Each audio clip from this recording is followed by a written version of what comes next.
ગુજરાતમાં એવી ઘણી ફેક્ટરીઝ આવેલી છે કે જે ફેક્ટરીઝ જે સ્થાનિક લોકો વસવાટ કરતા હોય છે તેના આજુબાજુ આવેલી હોય છે। હવે તે ફેક્ટરીઝમાંથી નીકળતો વેસ્ટેજ અને જે ધુમાડા છે તેને લઈને જે સ્થાનિક લોકો છે તેમના સ્વાસ્થ્યને પ્રોબ્લેમ થતી હોય છે।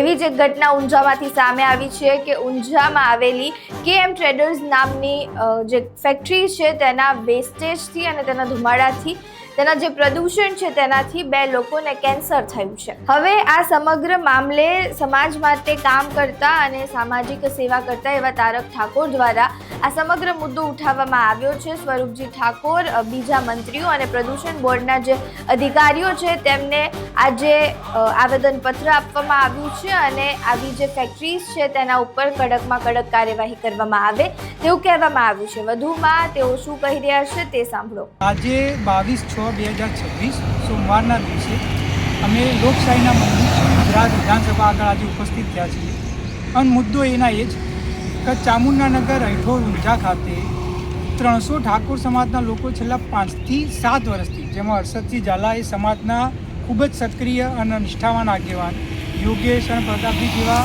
આવા સમાજના યુવાઓ વર્ષોથી મહેનત કરી રહ્યા, પણ આજની તારીખના અંદરે એક વ્યક્તિના નફાના કારણે, એની કંપનીના કારણે, એની લાલચના કારણે ઠાકોર સમાજના નાના નાના છોકરાઓ, આપણા સમાજની માતાઓ અને આપણા વડીલો કે ઝેર પીવા માટે અને ખાવા માટે મજબૂર થયા। એક KM ટ્રેડર્સ નામની કંપની અને એના પ્રદૂષણના કારણે ત્યાં આગળની હવા હોય, પાણી હોય કે જમીન હોય એટલી પ્રદૂષિત થઈ ચૂકી છે કે ત્યાં આગળ છેલ્લા થોડા વર્ષોમાં જ 2 જણાને કેન્સર થયું, એક વ્યક્તિને ત્યાં આગળ કિડનીની તકલીફ થઈ, ત્યાં આગળ રહેવું મુશ્કેલ થઈ ગયું। અને આટલી અરજીઓ કરી પછી ત્યાં આગળ સ્થાનિક લેવલે પોલ્યુશન કંટ્રોલ બોર્ડ હોય તો પછી તમે વાત કરો કલેક્ટર કચેરીની વાત હોય, હજી સુધી કોઈ પણ પ્રકારનો એક્શન લેવામાં નથી આવ્યો। અને આનો મતલબ એ થાય કે ભલે આપણે ભારતમાં લોકશાહી અને પ્રજાની સત્તાની વાત કરતા હોય, પણ અમુક લોકો સત્તાના જોરે, પૈસાના જોરે અને અધિકારીઓ જોડે પોતાની સાઠગાંઠના જોડે બીજા લોકોના જીવનના જોખમમાં નાખીને પોતાના નફાનું કામ કરાવી શકતા હોય। અને આજે અહીંયા આગળ મૂળ રજૂઆત કરવાનું કારણ એ હતું કે MC Mehta versus union of India કેસમાં સુપ્રીમ કોર્ટે કહેલું હોય તો ભાઈ તમે કોઈ વ્યક્તિની જાનહાનિનો માલ તમે હેરાન કરીને તમે એને તો કોઈનો જીવ લઈને તમે પોતાનો નફો ના કરી શકો અને આવી કંપનીઓ તાત્કાલિક બંધ થવી જોઈએ। આજે જ્યારે અમે અહીંયા રજૂઆત કરવા આવ્યા અને એક જ ખૂબ જ જે એમના આનંદની વાત એ લાગી કે જ્યારે અમે સ્વરૂપજી ઠાકોર સાહેબ જે આપણા રાજ્ય કક્ષાના મંત્રી છે એમને મળ્યા, એમને રજૂઆત કરી તો એમને ખૂબ જ ધ્યાનપૂર્વક અમારી વાત સાંભળી। ઊંઝા વિસ્તારના જે આપણા પાટણના જે ધારાસભ્ય જે એમનો વિસ્તાર લાગે છે કિરીટભાઈ, એમને રજૂઆત કરી, કલેક્ટરશ્રીને રજૂઆત કરી કે ભાઈ તાત્કાલિક ધોરણે તમે આ મુદ્દા ઉપર રિપોર્ટ બનાવી અને મને સબમિટ કરો અને જો એ કંપની ત્યાં આગળ ઉલ્લંઘનો કરતી હોય નિયમનું તો એમના ઉપર કાર્યવાહી કરો। અમે ત્યાં આગળ ખાલી રજૂઆત કરવા હતા પણ અમને જમાડીને મોકલ્યા તો અમને આનંદ એ વસ્તુનો કે ભાઈ આપણા સમાજના જો આટલા સારા સમાજ પ્રેમી વ્યક્તિઓ, પછી ગમે તે પાર્ટીમાં હોય, કોંગ્રેસ, ભાજપ કે આમ આદમી પાર્ટી, આવા લોકોને તમે સત્તામાં બેસાડો કે જે જ્યારે સમાજના કોઈ વ્યક્તિઓ કોઈ પણ મુદ્દાની રજૂઆત લઈને આવે તો આટલી સારી રીતે એમની વાત સાંભળે છે। અમે પર્યાવરણ મંત્રી પ્રવીણભાઈ માળી હોય તો રાજ્ય કક્ષાના મંત્રી અને કેબિનેટ મંત્રી શ્રી અર્જુનભાઈ મોઢવાડિયા સાહેબ બંનેને પણ રજૂઆત કરી છે અને અમે અત્યારે હાલ સ્ટેટ પોલ્યુશન કંટ્રોલ બોર્ડમાં જે ચેરમેન છે એમને પણ કરીશું।